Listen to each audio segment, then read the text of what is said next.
Perfect timing, Professor. If you don't mind, I have a favor I'd like to ask of you. It's in regard to sword training. Not for myself, but, well, to be honest, I've been teaching swordsmanship to the orphans at the monastery for a while now. I must agree. Frankly, I'm not great with children. Some of them saw me sparring with the knights one day. They started pestering me to teach them. They were so earnest, I couldn't help but oblige. There's much I wish to show them, but due to my own studies and training, I'm afraid my time is rather limited. Which brings me to my favor. Your swordsmanship is unmatched. I hate to ask this of you, but would you consider lending me a hand? Thank you, truly. I am in your debt, and I always repay my debts, I'll have you know. All of these children lost their families and homes to war or illness. This may sound a bit arrogant, but I feel it's my responsibility to help them. I lost my parents without warning, too. In that way, we're the same. In Dusker, I lost my father, stepmother, and closest friends. I didn't have many allies at the castle after that. In truth, I had only to do for companionship.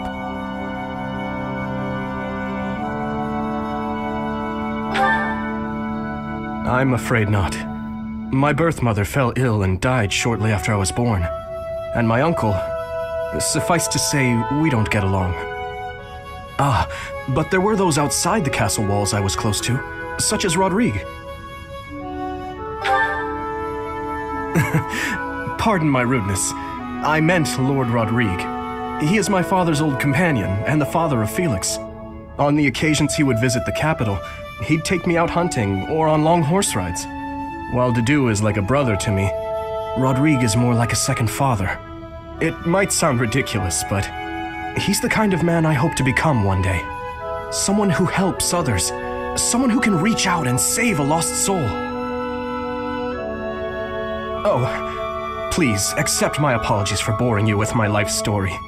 In any case, don't forget your promise, Professor. I'm counting on you.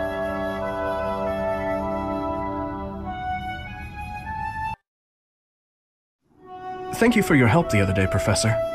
Please, allow me to express my gratitude by taking you to dinner. Nonsense. Your guidance was magnificent. Just what I'd expect from a professor at this esteemed academy.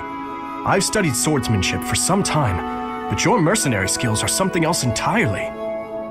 Speaking of which, there's another question I must ask you. Were you reconciled with the reality of battle from your first foray? With the killing part, I mean? I see.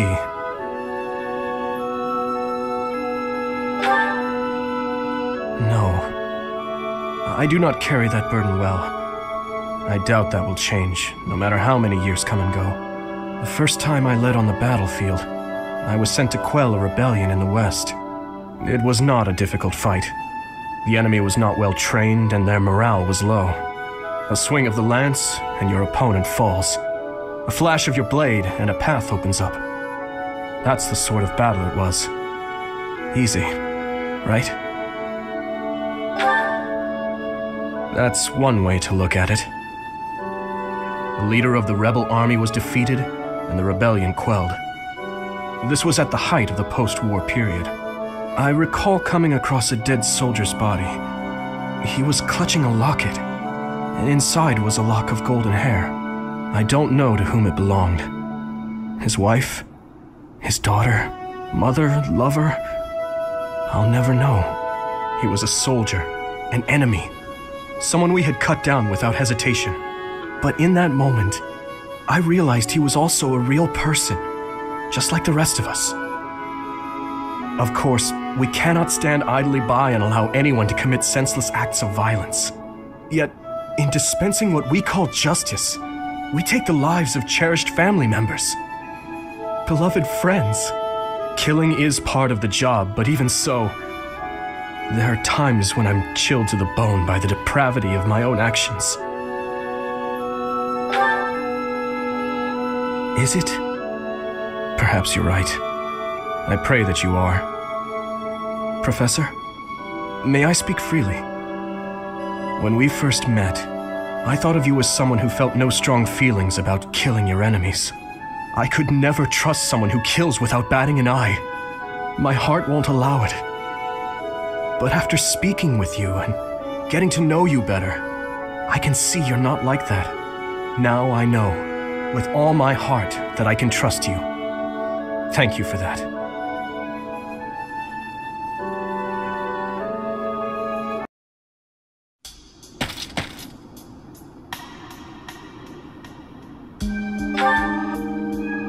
Sleep evades me, so I thought I'd get in some extra training.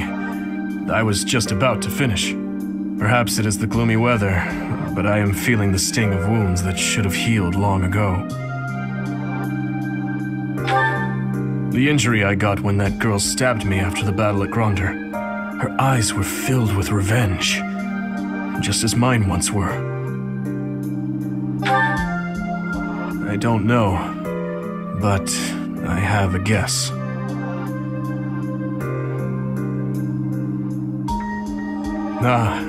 I suppose I haven't told you about that yet.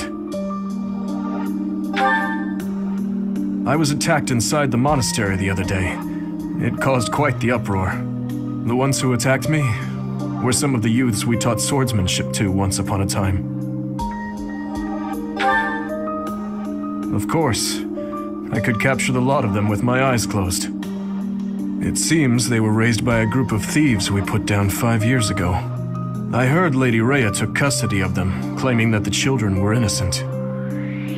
I have taken so many lives, and with each one I face hatred. During the last 5 years especially. My life was not so different from that of a wild beast. And that young girl's brother.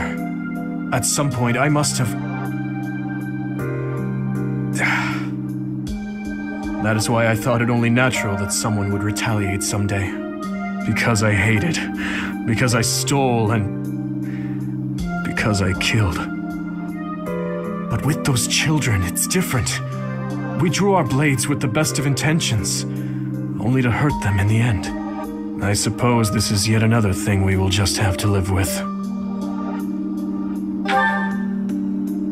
Yes. As one who chose to fight, it is my responsibility to confront this anguish and the true nature of war, until the day my life comes to an end. Perhaps. You know, Professor, there is something that I only recently realized. I never knew it could be so comforting to have someone standing by my side.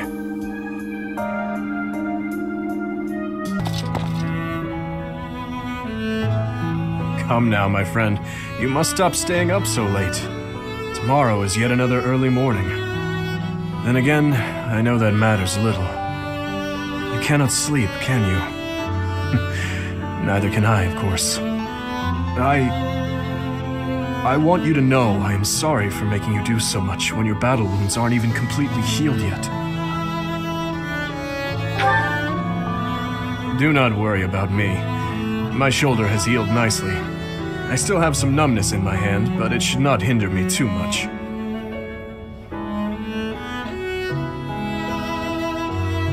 It is a lovely night, is it not? How many years has it been since I was kept awake by hopes for the future, rather than by nightmares of the past? I have had the same nightmare for 9 long years. A nightmare in which I am constantly tormented by those who have died. They ask me why I have not avenged them, why I got to live, yet they had to die. No matter how many corpses I piled up for them, in the end, their voices only grew louder. Voices loathing me, calling out to me. Their inescapable death cries ringing in my ears, clinging to my soul. Even now, I can always hear them. I am certain I will be hearing them until the day I die. But I will not cover my ears. I will go on living, and their voices will serve as a warning. As a king, and as a wretch who claimed countless lives. I will build a kingdom where the people can live in peace. I am sure she would laugh and call such talk foolish. But I wish to change this world in my own way. Well, Your Grace, things will be busy from now on. Our first order of business is tomorrow's coronation. Once a professor and student, now an archbishop and a king. How very far we have come. That is true. To me, you will always be the one who guided me so kindly. My ally through all. My beloved... Yes, my beloved.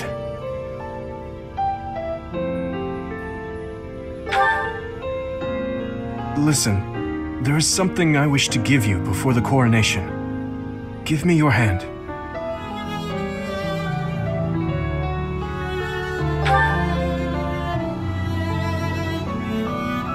Please, I beg of you, say something.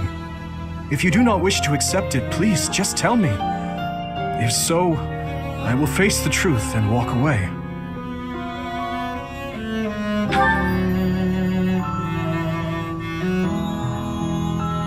What is this?